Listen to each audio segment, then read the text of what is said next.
मैं शिव पुष्पाकर आप सभी का स्वागत करता हूं आपके अपने YouTube चैनल बच्चों की पाठशाला में। तो फ्रेंड्स, हम जिस टॉपिक के ऊपर डिस्कस कर रहे थे वो एडवांस मैथ का टॉपिक था ट्रिग्नोमेट्री। तो हम ट्रिग्नोमेट्री में अभी जिस टॉपिक को डिस्कस करेंगे उसमें हम समझेंगे कि ट्रिग्नोमेट्री रेशियोज किसको कहते हैं। तो सबसे पहले आप देखिए, हम कल समझे थे कि साइन थीटा क्या होता है, कॉस थीटा क्या होता है, टैन थीटा क्या होता है, कॉट थीटा क्या होता है, सेक थीटा क्या होता है और कॉसेक थीटा क्या होता है। इन 6 टर्म्स को हमने समझा था और इसके बारे में जाना था। जैसे हमने देखा था कि पंडित बद्री प्रसाद और उसके बाद हर हर भोले। अब देखो, इससे हम इन सारे रेशियोज को निकाल लेंगे। तो जैसे साइन थीटा की बात कर रहा है तो साइन थीटा को इससे देखेंगे, पंडित बद्री प्रसाद से परपेंडिकुलर अपॉन हाइपोटेनस की बात किए थे। तो sine theta is equal to हो जाएगा परपेंडिकुलर अपॉन हाइपोटेनस, या आप कह सकते हैं कि परपेंडिकुलर मतलब लंब, लंब बटे कर्ण। इसके बारे में हमने बात की थी। और कॉस थीटा बद्री प्रसाद हर हर, तो कॉस थीटा मतलब बेस अपॉन हाइपोटेनस, मतलब बेस अपॉन हाइपोटेनस का मतलब है कि आधार बटे कर्ण की हमने बात की थी। हमने यहां पर किसकी बात की थी? आधार बटे कर्ण की बात की थी। उसके बाद हम बात करेंगे टैन थीटा की। टैन थीटा में हमने परपेंडिकुलर अपॉन बेस की बात की थी। Tan theta is equal to perpendicular upon base की बात की थी। परपेंडिकुलर का मतलब है लंब बटे आधार की बात की थी। तो यहां पर लंब बटे आधार। उस तरह से यदि आप कॉट की बात करेंगे तो कॉट इज इक्वल टू हमने बात किया था कि cot theta is equal to 1 upon tan theta, मतलब 1 अपॉन परपेंडिकुलर अपॉन बेस की हमने बात की थी। तो cot theta is equal to, ये बी ऊपर चला जाएगा तो cot theta is equal to हो जाएगा बेस अपॉन परपेंडिकुलर। तो कॉट थीटा बराबर बेस अपॉन परपेंडिकुलर, मतलब आधार बटे लंब की हमने बात की थी। उसके बाद हम देखेंगे कि सेक थीटा की क्या बात की थी। सेक थीटा के लिए हमने क्या बात किया था? तो sec theta is equal to हो जाएगा 1 अपॉन कॉस थीटा। तो sec theta is equal to हम 1 अपॉन कॉस थीटा की हमने बात की थी।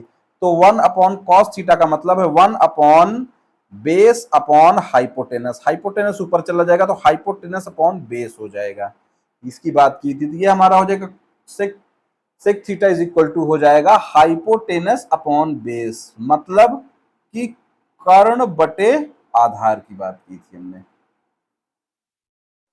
उसके बाद हम कॉसेक को देख लेंगे। कॉसेक में हमने क्या बात की थी? तो cosec theta is equal to 1 upon sine theta की हमने बात की थी। Cosec theta is equal to 1 upon sine theta की बात की थी। तो 1 अपॉन साइन थीटा मतलब 1 अपॉन परपेंडिकुलर अपॉन हाइपोटेनस, मतलब हाइपोटेनस अपॉन परपेंडिकुलर की हमने बात की थी। Cosec theta is equal to hypotenuse upon perpendicular की हमने बात की थी। तो हाइपोटेनस अपॉन परपेंडिकुलर, हाइपोटेनस का क्या मतलब है? हाइपोटेनस का मतलब है कर्ण बटे परपेंडिकुलर का क्या मतलब है? लंब। तो ये 6 रेशियोज को हमने समझा था और इस पे हमने 1-2 क्वेश्चन किए थे। तो इसके आगे भी हम अब देखेंगे कि इसके आगे और कैसे क्वेश्चन आते हैं और किस तरह से हम क्वेश्चन कर सकते हैं। तो एक क्वेश्चन यहाँ पर आ रहा है, उसको हम नोट डाउन करेंगे और देखेंगे कि उसमें क्या क्या चीजें हम कर सकते हैं। तो जैसे यहाँ पर एक क्वेश्चन है कि एक ट्रायंगल दिया हुआ है। एक ट्रायंगल है ए बी सी। ए बी सी एक ट्रायंगल दिया हुआ है और ये ट्रायंगल कैसा है? राइट एंगल ट्रायंगल है। कैसा एंगल ट्रायंगल है? Right angle triangle. ए जो है राइट एंगल ट्रायंगल है। तो कह रहा है कि ए बी जो है वो कितना दे रखा है? 5 दे रखा है। और उसके बाद AC जो है वो कितना दे रखा है? AC जो है वो 12 दे रखा है। उसके बाद कह रहा है BC कितना दे रखा है? BC बराबर 13 दे रखा है। तो हमसे पूछ रहा है कि find the value of cos B cos C tan B। तो कह रहा है कि फाइंड द वैल्यू ऑफ, किस किस की वैल्यू फाइंड करने को कह रहा है? साइन B की वैल्यू बताओ।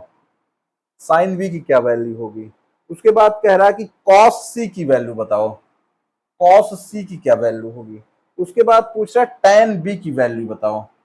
tan B की वैल्यू बताओ। ये 3 चीज हमसे पूछ रहा है। तो चलो अब इसको करके देखते हैं। देखो हमसे पूछा कि ये राइट एंगल ट्रायंगल है एक, और कह रहा है इस राइट एंगल ट्रायंगल में ये कह रहा है कि यहाँ पर ए है, ए जो है वो 90 डिग्री का है, और इसको बी कह रहा है, इसको सी कह रहा है। कह रहा है कि ए बी कितना दे रखा है, ए बी दे रखा है 5, ए बी 5 दे रखा है, और उसके बाद ए सी कितना दे रखा है, ए सी जो है 12 दे रखा है, ए सी कितना दे रखा है 12 दे रखा है, और बी सी कितना दे रखा है, बी सी जो है वो 13 दे रखा है। तो 90 डिग्री जो है उसके सामने, राइट एंगल ट्रायंगल की सामने वाली जो भुजा होती है उसी को हम क्या कहते हैं, हाइपोटेनस या फिर कर्ण कहते हैं। उसी को क्या कहते हैं, हाइपोटेनस, या फिर उसको क्या कहते हैं, कर्ण कहते हैं। अब जैसे कि एंगल सी की मान लो बात करता है, इस एंगल की बात करता है, तो अगर एंगल सी की बात करेगा तो उसके सामने वाली भुजा क्या होगी, परपेंडिकुलर हो जाएगी, और जो उसके साथ लगी हुई भुजा है वो क्या हो जाएगी, बेस हो जाएगी। तो अगर राइट एंगल ट्रायंगल की बात कर रहा है तो, और एंगल सी की बात कर रहा है, तो इस तरह से हम इसको जानेंगे। तो अब यहाँ पर हम डिफरेंट डिफरेंट क्या सारे रेशियोज निकाल के दिखा देते हैं आपको। जैसे मान लो यहाँ पर साइन सी अगर निकालना हो तो sine C is equal to perpendicular upon क्या होगा, हाइपोटेनस होगा। Sine C is equal to perpendicular upon hypotenuse. तो परपेंडिकुलर क्या है, परपेंडिकुलर 5 है, तो 5 अपॉन क्या हो जाएगा, 13 हो जाएगा, 5/13, ये क्या हो जाएगा, साइन सी की वैल्यू हो जाएगी।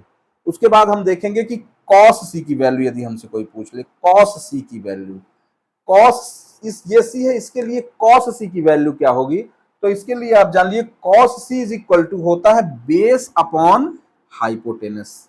Cos C is equal to होता है बेस अपॉन हाइपोटेनस, मतलब आधार बटे कर्ण। तो ये हो गया आधार हमारा, और ये हो गया कर्ण हमारा, आधार बटे कर्ण हो गया। तो आधार देख लेते हैं, आधार इसके लिए 12 है और कर्ण 13 है। तो कॉस जो सी की वैल्यू है वो हो जाएगी 12/13, ये हमारी कॉस सी की वैल्यू हो जाएगी। साइन हो गया, कॉस हो गया। अब टेन की वैल्यू देखते हैं, tan C is equal to क्या होगा, तो tan C is equal to जो होगा वो होगा परपेंडिकुलर अपॉन बेस, मतलब हो जाएगा लंब बटे आधार, लंब बटे आधार हो जाएगा। और लंब कितना होगा, लंब यहां पर होगा 5 और आधार कितना होगा 12, एंगल सी के लिए ये हो जाएगा 5/12। उसके बाद अगर कोई आपसे कॉट की बात करे, cot C is equal to, अगर कोई आपसे पूछे तो क्या होगा, टेन का उल्टा होगा, तो बेस अपॉन परपेंडिकुलर हो जाएगा। बेस अपॉन परपेंडिकुलर का मतलब होता है आधार बटे लंब हो जाएगा। ये आधार बटे लंब का मतलब है, आधार कितना दे रखा है, आधार दे रखा है 12 और लंब दे रखा है 5, तो ये 12/5 हो जाएगा। ये tan थीटा जो है, कॉट थीटा जो है वो tan थीटा का क्या होता है, उल्टा होता है। उसके बाद कोई सेक थीटा की यदि बात करता है, sec theta is equal to क्या हो जाएगा, sec theta is equal to हो जाएगा hypotenuse upon base. Hypotenuse upon base का मतलब है कि कर्ण अपॉन आधार, हाइपोटेनस अपॉन बेस का मतलब है कर्ण बटे आधार। तो कर्ण हमको कितना दे रखा हुआ है, कर्ण दे रखा है 13, और आधार क्या दे रखा है, आधार दे रखा है 12, 13/12 हो जाएगा। ये 5 रेशियो निकला है। उसके बाद कौशिक की बात कर लेते हैं। यहाँ पर कौशिक थीटा कितना आएगा, cosec theta is equal to होता है hypotenuse upon perpendicular, sine theta का इनवर्स, साइन थीटा का इनवर्स होता है कौशिक थीटा।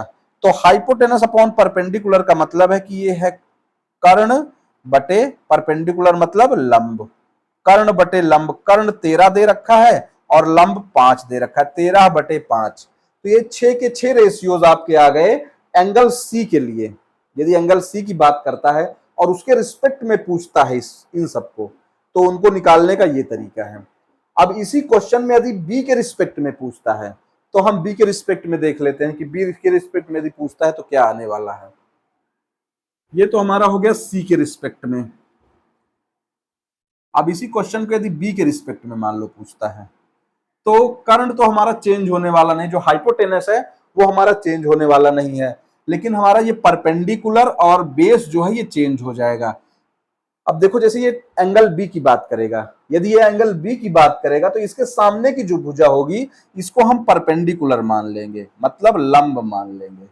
मान क्या लेंगे, ये लंब होता है, इसके सामने की भुजा क्या होगी, लंब होगी। और इस जिस जिस साइड पर ये एंगल फॉर्म हो रहा है वो क्या होता है, वो बेस होता है। क्या होता है, बेस होता है, मतलब आधार होता है। तो अब इसके रिस्पेक्ट में हमें सारे रेशियोज निकालने हैं। अब जैसे कोई आपसे पूछे कि साइन बी क्या होता है, साइन बी की वैल्यू बताओ, तो sine B is equal to होगा, क्या होगा, परपेंडिकुलर अपॉन हाइपोटेनस। ये बार बार याद करने से याद हो जाता है। तो परपेंडिकुलर अपॉन हाइपोटेनस, तो परपेंडिकुलर को ले लेंगे। परपेंडिकुलर कितना है इसमें, परपेंडिकुलर 12 है और हाइपोटेनस कितना है, 13 है। हाइपोटेनस सेम रहता है। परपेंडिकुलर अपॉन हाइपोटेनस का मतलब है कि लंब बटे कर्ण, लंब बटे कर्ण है ये साइन बी का मान है। अगर आपको इसी में कोई पूछे कि कॉस बी की वैल्यू क्या होगी, तो कॉस बी की वैल्यू होगी बेस अपॉन हाइपोटेनस। तो बेस का मतलब है आधार, आधार बटे कर्ण। अब इसमें हम देखेंगे कि आधार कितना है, आधार 5 है और कर्ण कितना है, 13 है। ठीक है ना, ये कॉस बी की वैल्यू आ गई।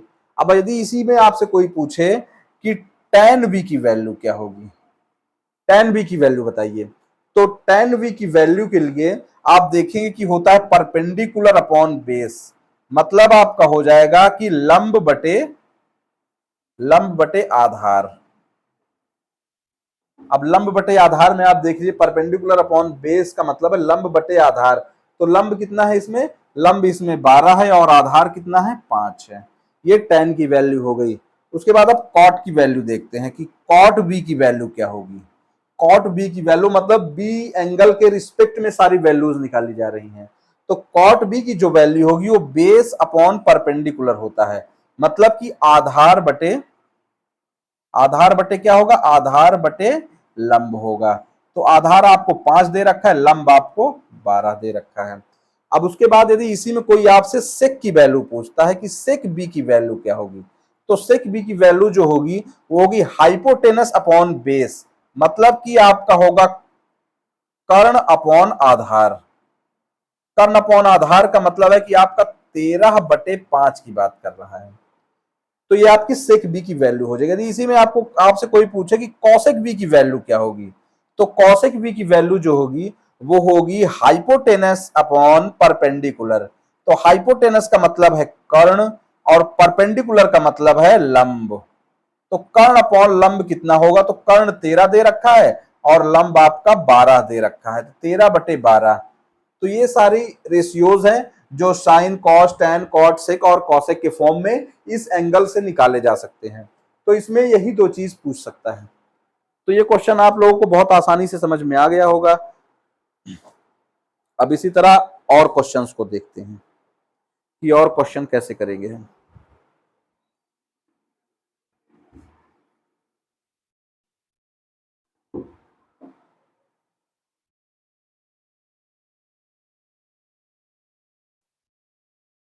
एक राइट एंगल ट्रायंगल दे रखा है, right angle triangle A B C दे रखा है, और यहां पर कह रहा है कि एंगल सी जो है वो क्या है, राइट एंगल ट्रायंगल है, राइट एंगल ट्रायंगल है। ट्रायंगल सी क्या है, राइट एंगल ट्रायंगल है। और कह रहा है कि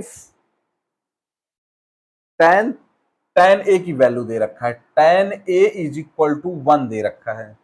तो कह रहा है कि वेरीफाई करो कि 2 sin a और cos a is equal to 1 होगा। ये हमको वेरीफाई करना है। तो अब हम इसको एक साइड में लिख लेते हैं। यहां पर मान लो कि एक राइट एंगल ट्रायंगल है,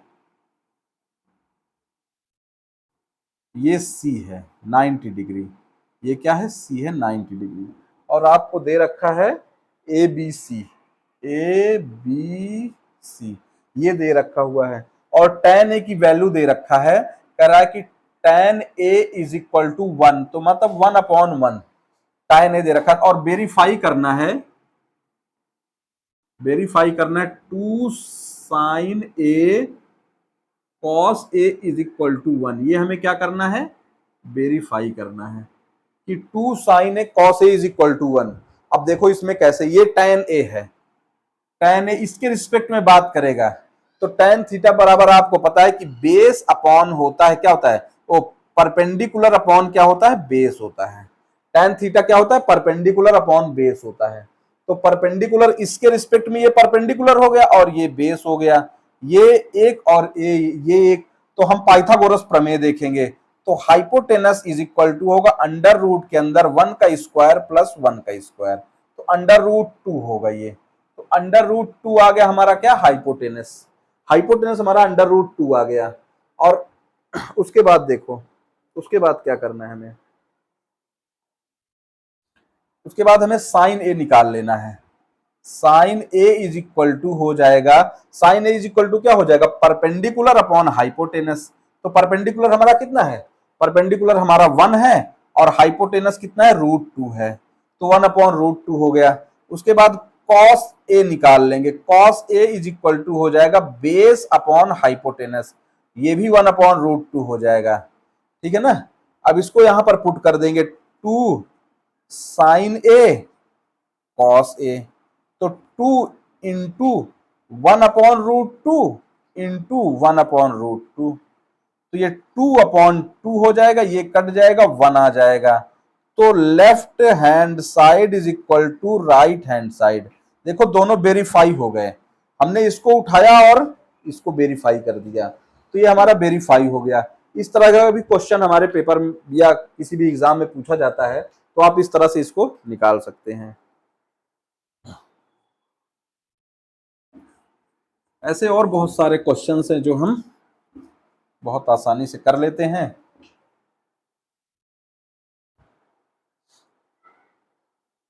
मान लो एक क्वेश्चन आपको और दे दिया जाए कि tan थीटा बराबर 1 अपॉन रूट 2 और राइट एंगल ट्रायंगल है ये मान लो कि A B C right angle triangle है और कह रहा है कि ए बी सी, इसको सी मान लेते हैं, ए सी बी, और क्या tan ए बराबर कह रहा है, tan ए बराबर हो जाएगा 1 अपॉन रूट 3।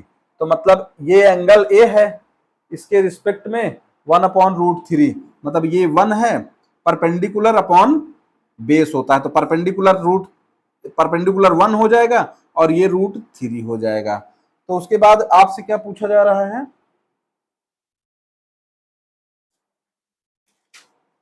आपसे मान लो कोई वैल्यू पूछी जा रही है,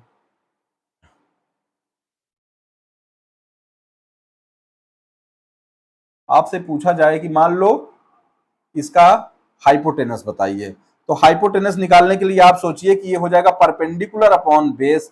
तो हाइपोटेनस निकालने के लिए hypotenuse is equal to under root के अंदर 1 का स्क्वायर प्लस अंडर रूट 3 का स्क्वायर, ये हो जाएगा 1 और ये हो जाएगा 3, ये हो जाएगा अंडर रूट के अंदर 4। तो हाइपोटेनस की जो वैल्यू आएगी वो 2 आएगी। इस तरह से भी आपसे क्वेश्चन पूछा जा सकता है, ये हमारा आंसर है। यदि आपको ये चीजें समझ में आ रही हैं और आपको क्लास अच्छी लग रही है तो आप ज्यादा से ज्यादा चैनल को लाइक करिए, और यदि आप वीडियो को देखते हैं तो वीडियो को लाइक करिए और चैनल को सब्सक्राइब करिए। मिलते हैं आपको नेक्स्ट वीडियो में, तब तक के लिए थैंक यू सो मच।